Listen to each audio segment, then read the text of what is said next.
ನಮಸ್ಕಾರ. ಆರೋಗ್ಯ ದರ್ಪಣಕ್ಕೆ ಸ್ವಾಗತ. ನಾನು ನಾಗರತ್ನ ಮೇಲಿನ ಮನೆ. ನಾನು ಇಲ್ಲಿವರೆಗೆ ನಂಬರ್ 0 ಬ್ಲ್ಯಾಕ್ ಕಲರಲ್ಲಿ ಬರೆಯೋದ್ರಿಂದ ಯಾವ್ಯಾವ ಕಾಯಿಲೆಗಳನ್ನ ವಾಸಿ ಮಾಡ್ಕೋಬಹುದು ಹೇಳ್ತಕ್ಕಂಥದ್ದನ್ನ ಹೇಳಿದೆ ನಿಮಗೆ. ಇನ್ನು ಮುಂದೆ ನಂಬರ್ 1 ಆಕಾಶ ತತ್ವದ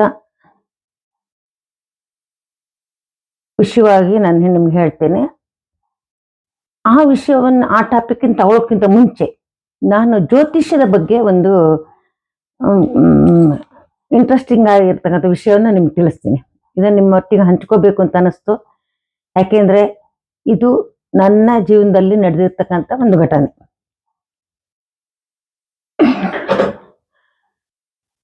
ಚಿಕ್ಕ ಮಕ್ಕಳು ಹಾಸಿಗೆನಲ್ಲಿ ಮೂತ್ರವನ್ನು ಮಾಡ್ಕೊಳ್ತಾರೆ. 1-2 ವರ್ಷ ಅಥವಾ 3 ವರ್ಷದವರೆಗೂ ಮಾಡ್ಕೋಬಹುದು. ಅದು ಒಂಥರ ನಾರ್ಮಲ್ ಅಂತ ಅನ್ಕೋಬಹುದು. ಆದ್ರೆ ಕೆಲವು ಮಕ್ಕಳು 8-10 ವರ್ಷದವರೆಗೂ ಮಾಡ್ಕೊಳ್ತಾರೆ. ಅದು ಅಬ್ನಾರ್ಮಲ್. ನನಗೊಬ್ರು ಪರಿಚಯ ಇದೆ, ನಮ್ಮ ಸ್ನೇಹಿತರ ಮಗ. ಅವನು ಇಂಜಿನಿಯರಿಂಗ್ ಹೋಗ್ತಾ ಇರುವಾಗ ಕೂಡ ಹಾಸಿಗೆಯಲ್ಲಿ ಮೂತ್ರ ಮಾಡ್ಕೊಳ್ತಿದ್ದಂತೆ. ಯಾಕೆಂದ್ರೆ ಅವನಿಗೆ ಬ್ಲಾಡರ್ ಕಂಟ್ರೋಲ್ ಇರಲಿಲ್ಲ. ಎಷ್ಟೆಲ್ಲ ಔಷಧಿಗಳನ್ನ ಮಾಡಿದ್ರು, ಆಯುರ್ವೇದಿಕ್, ಅಲೋಪತಿ, ಹೋಮಿಯೋಪತಿ ಎಲ್ಲದನ್ನು ಮಾಡಿದ್ರು.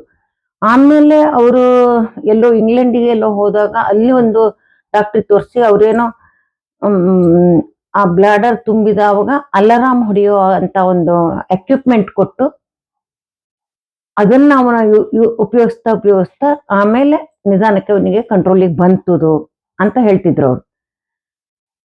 ಅಂದ್ರೆ ನಮ್ಗಿದೊಂದು ಸಣ್ಣ ವಿಷಯ ಅಂತ ಅನ್ಸುತ್ತೆ, ಆದ್ರೆ ಸಣ್ಣ ವಿಷಯ ಅಲ್ಲ.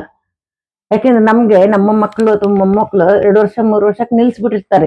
ಹೆಚ್ಚಿನ ಮಕ್ಕಳು 2 ವರ್ಷಕ್ಕೆ ನಿಲ್ಲಿಸ್ತಾರೆ. ನಾವು ಸರಿಯಾಗಿ ಅಭ್ಯಾಸ ಮಾಡಿಸಿದ್ರೆ 1-1.5 ವರ್ಷಕ್ಕೆ ಹಾಸಿಗೆನಲ್ಲಿ ಮೂತ್ರ ಮಾಡೋದು ನಿಲ್ಸ್ಬಿಡ್ತಾರೆ ರಾತ್ರಿ. ಆದ್ರೆ ಇದು ನಿಲ್ದೆ ಹೋದಾಗ ಈ ಸಮಸ್ಯೆ ಎಷ್ಟು ಗಂಭೀರವಾಗಿರುತ್ತೆ ಅಂತ ಅದ ಅನುಭವಿಸಿದವರಿಗೆ ಗೊತ್ತು. ಯಾವುದೋ ನೆಂಟರ ಮನೆಗೆ ಹೋಗೋದು ಕಷ್ಟ. ಪಾಪ ಅವರು ಪ್ಲಾಸ್ಟಿಕ್ ಸೀಟ್ ಹಾಕೊಂಡೇ ಮಲ್ಕೊಳ್ತಾರೆ. ಅಷ್ಟು ವಯಸ್ಸಾದ್ಮೇಲೆ 8, 10, 15 ವರ್ಷ ಆದ್ಮೇಲೂ ಕೂಡ ಹಾಸಿಗೆನಲ್ಲಿ ಮೂತ್ರ ಮಾಡ್ಕೊಳ್ತಾರೆ ಅಂತಂದ್ರೆ ಅವರಿಗೆ ಎಷ್ಟು ನಾಚಿಕೆಗೇಡಿನ ವಿಷಯ. ತುಂಬಾ ಎಂಬರೆಸ್ ಆಗತ್ತೆ. ಮನೆಯವರು ಅಂತ ಸಮಯದಲ್ಲಿ ತುಂಬಾ ಎಚ್ಚರಿಕೆಯಿಂದ ಇರಬೇಕು. ಆ ಮಕ್ಳಿಗೆ ಖಂಡಿತವಾಗ್ಲೂ ಬೈಬಾರ್ದು. ಪಾಪ ಅವನಿಗೆ ಇದೊಂದು ಡಿಫೆಕ್ಟ್ ಇದೆ ಅಂತ ಹೇಳ್ಕೊಂಡು ಅದನ್ನ ನಾವು ಒಂದು ನಾರ್ಮಲ್ ಸಂಗತಿ ಹೇಳ್ತಕ್ಕಂಥದ್ದನ್ನೇ ಹಾಗೆ ತಗೊಂಡು ಅವ್ರನ್ನ ಟ್ರೀಟ್ ಮಾಡ್ಬೇಕಾಗ್ತದೆ ಅಷ್ಟೇ ಹೊರತಾಗಿ ಅವ್ರಿಗೆ ಬೈಯೋದಾಗ್ಲಿ ಅಥವಾ ಅವ್ರನ್ನ ಹೀಯಾಳಿಸೋದಾಗ್ಲಿ ಈ ತರ ಕೆಲಸಗಳನ್ನ ಖಂಡಿತವಾಗ್ಲೂ ಮಾಡಬಾರ್ದು. ಇದು ತುಂಬಾ ತಪ್ಪಾಗತ್ತೆ. ಇದೇ ರೀತಿ ನನ್ನ ಮೊಮ್ಮಗನಿಗೂ ಕೂಡ ಅವನು ಒಂದು 8-9 ವರ್ಷದವರೆಗೂ ದಿನ ಮಾಡ್ಕೊಳ್ತಾರೆ ಅಂತಲ್ಲ, ಆಗಾಗ್ಗೆ ಎಲ್ಲಾರು ಒಂದು ಕೆಟ್ಟ ಸ್ವಪ್ನ ಬಿತ್ತು ಮತ್ತಿನ್ನೇನೋ ಆಯ್ತು, ಇಂಥದಕ್ಕೆ ಅಂತೇನಿಲ್ಲ, ಹಾಸಿಗೆನಲ್ಲಿ ಮೂತ್ರ ಮಾಡ್ಕೊಂಡ್ಬಿಡ್ತಿದ್ದ. ಎಲ್ಲೋ ತಿಂಗ್ಳಿಗೆ 1-2-3 ಸಲ ಈ ತರ. ಪಾಪ ತಾನೇ ಎದ್ದು ಬೆಡ್ಶೀಟ್ ಎಲ್ಲ ಚೇಂಜ್ ಮಾಡ್ಕೊಂಡು, ಬಟ್ಟೆ ಚೇಂಜ್ ಮಾಡ್ಕೊಂಡು, ತಾನೇ ಅದೊಂದು ತೊಳೆಯಕ್ ಹಾಕಿ ಎಲ್ಲ ಮಾಡ್ತಿದ್ದೆ. ನನ್ಗೆ ತುಂಬಾ ಹಿಂಸೆ ಆಗ್ತಾ ಇತ್ತು. ನಾವು ಕೂಡ ಆಯುರ್ವೇದ, ಹೋಮಿಯೋಪತಿ ಮತ್ತೆ ಅಲೋಪತಿ ಎಲ್ಲದನ್ನು ತೋರಿಸಿದ್ವಿ. ಅವರು ಸಂಜೆ ಆದ್ಮೇಲೆ ನೀರ್ ಕೊಡ್ಬೇಡಿ ಅಂದ್ರು. ತುಂಬಾ ಅದನ್ನ ಮನೆಟ್ಟು ಮಾಡ್ಕೋತಾ ಇರಿ, ಮಧ್ಯರಾತ್ರಿ ಎಬ್ಸಿ ಮೂತ್ರ ವಹಿಸಿ ಅಂತ ಹೇಳಿದ್ರು. ನಿದ್ದೆ ಬಂದು ಜೋರ ನಿದ್ದೆ ಬಂದು ಮಕ್ಕಳನ್ನ ಎಬ್ಸಿ ನೀವು ಯೂರಿನ್ ಕಳಿಸ್ಲಿಕ್ಕೆ ತುಂಬಾ ಕಷ್ಟ. ಅವ್ರಿಗೆ ಎಚ್ಚರ ಆಗೋದಿಲ್ಲ, ಅವ್ರು ಹೋಗೋದೇ ಇಲ್ಲ ಆ ಟೈಮಲ್ಲಿ. ಇದೆಲ್ಲ ನಾವು ಅನುಭವಿಸಿರ್ತಕ್ಕಂಥದ್ದು. ಆಗ ಇದೊಂದು 8 ವರ್ಷದ ಹಿಂದೆ. ಆಗ ನಾನು ಈ ಕಲರ್ ಥೆರಪಿಯನ್ನ ಕಲ್ತಿರ್ಲಿಲ್ಲ. ಅವಾಗ ನನ್ಗೆ ಕಲರ್ ಹಾಕೋದಾಗ್ಲಿ ಇದು ಪಾಯಿಂಟ್ ಹಾಕೊಳ್ಳೋದೇ ಗೊತ್ತಿರ್ಲಿಲ್ಲ. ಕಲರ್ ಥೆರಪಿಯಲ್ಲಿ ತುಂಬಾ ಅದ್ಭುತವಾದಂತ ಮೆಡಿಸನ್ ಇದೆ ಇದಕ್ಕೆ.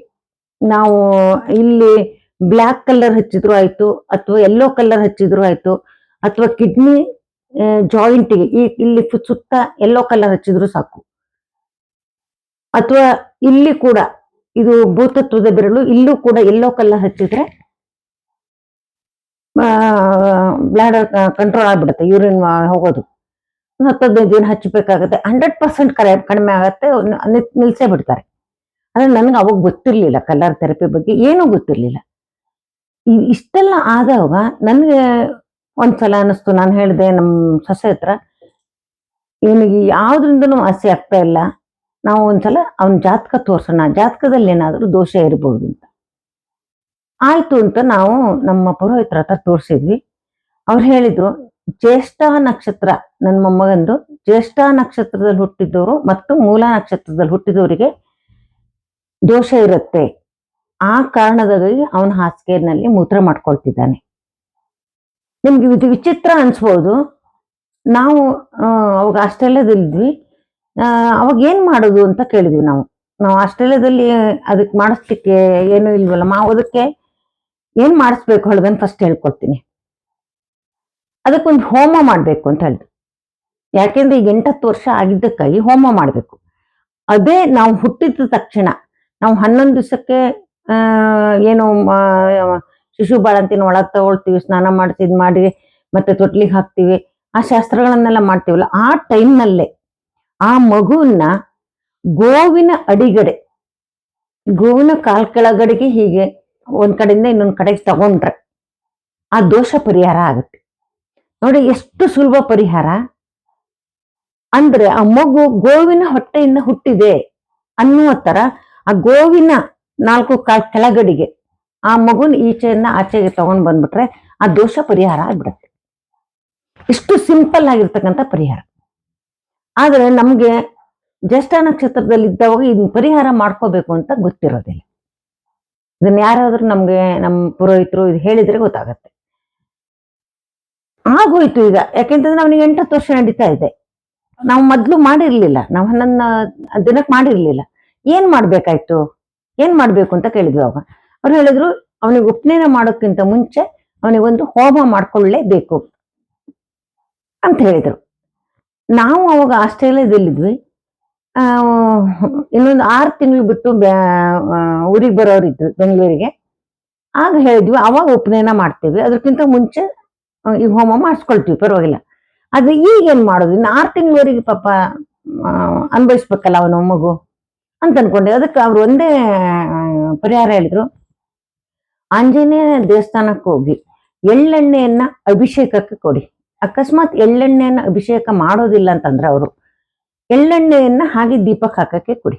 ಅಲ್ಲಿ ಸಂಕಲ್ಪ ಮಾಡ್ಕೊಂಬನ್ನಿ, ನಾವು ಉಪನಯನಕ್ಕಿಂತ ಮುಂಚೆ ನಾನು ಈ ಹೋಮವನ್ನು ಮಾಡಿಸ್ಕೊಳ್ತೀನಿ, ಇವನಿಗೆ ಇದು ಪರಿಹಾರ ಆಗ್ಲಿ ಅಂತ ಒಂದು ಸಂಕಲ್ಪ ಮಾಡ್ಕೊಂಬನ್ನಿ ಅಂತ. ಅಲ್ಲೇ ಆಸ್ಟ್ರೇಲಿಯಾದಲ್ಲಿ ಅಲ್ಲೊಂದು ಹನುಮಂತನ ದೇವಸ್ಥಾನ ಇತ್ತು, ಅಲ್ಲಿ ಹೋಗಿದ್ವಿ. ನಾವು ಈ ತರ ಪ್ರಾರ್ಥನೆ ಮಾಡ್ಕೊಂಡು ಬಂದ್ವಿ. ಆ ಬಂದ ದಿನದಿಂದ ಇಲ್ಲಿಯವರೆಗೂ ಕೂಡ ಅವನು ಒಂದು ದಿನನೂ ಕೂಡ ಅವನ ಹಾಸಿಗೆನಲ್ಲಿ ಮೂತ್ರ ಮಾಡ್ಕೊಂಡಿಲ್ಲ.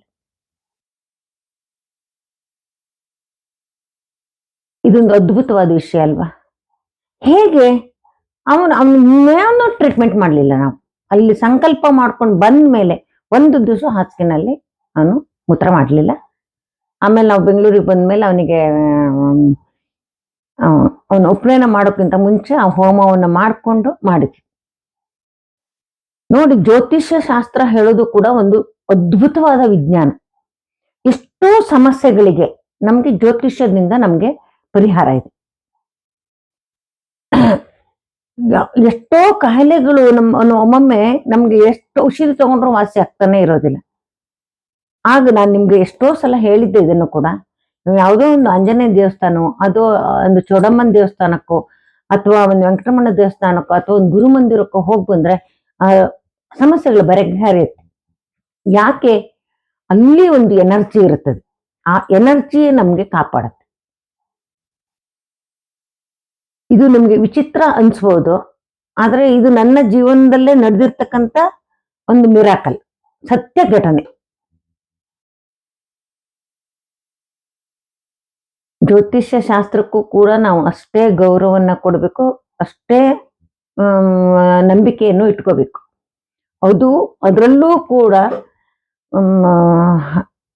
ಹೇಗೆ ಅಂದ್ರೆ, ಗ್ರಹಗತಿಗಳ ವ್ಯತ್ಯಾಸದಿಂದಾಗಿ ನಮ್ಮ ದೇಹದ ಮೇಲೆ ಅದು ಪರಿಣಾಮವನ್ನು ಬೀರುತ್ತೆ. ಆಗ ಕೂಡ ನಮ್ಮ ಆರೋಗ್ಯದ ವ್ಯತ್ಯಾಸ ಆಗ್ಬೋದು. ಇದು ನನ್ನ ಜೀವನದಲ್ಲಿ ನಡೆದಿರ್ತಕ್ಕಂಥ ಒಂದು ಘಟನೆ. ಅದನ್ನ ನಿಮ್ಮ ಜೊತೆಗೆ ಹಂಚ್ಕೋಬೇಕು ಅಂತ ಅನಿಸ್ತು, ಹಂಚ್ಕೊಂಡಿದ್ದೀನಿ. ನಿಮ್ಮ ಯಾವ್ದಾದ್ರು ಅಭಿಪ್ರಾಯ ಇದ್ರೆ ಕಮೆಂಟ್ಸ್ ಮೂಲಕ ತಿಳಿಸಿ, ಮತ್ತು ಚಾನಲ್ ಅನ್ನ ಸಬ್ಸ್ಕ್ರೈಬ್ ಮಾಡಿ. ನಮಸ್ಕಾರ.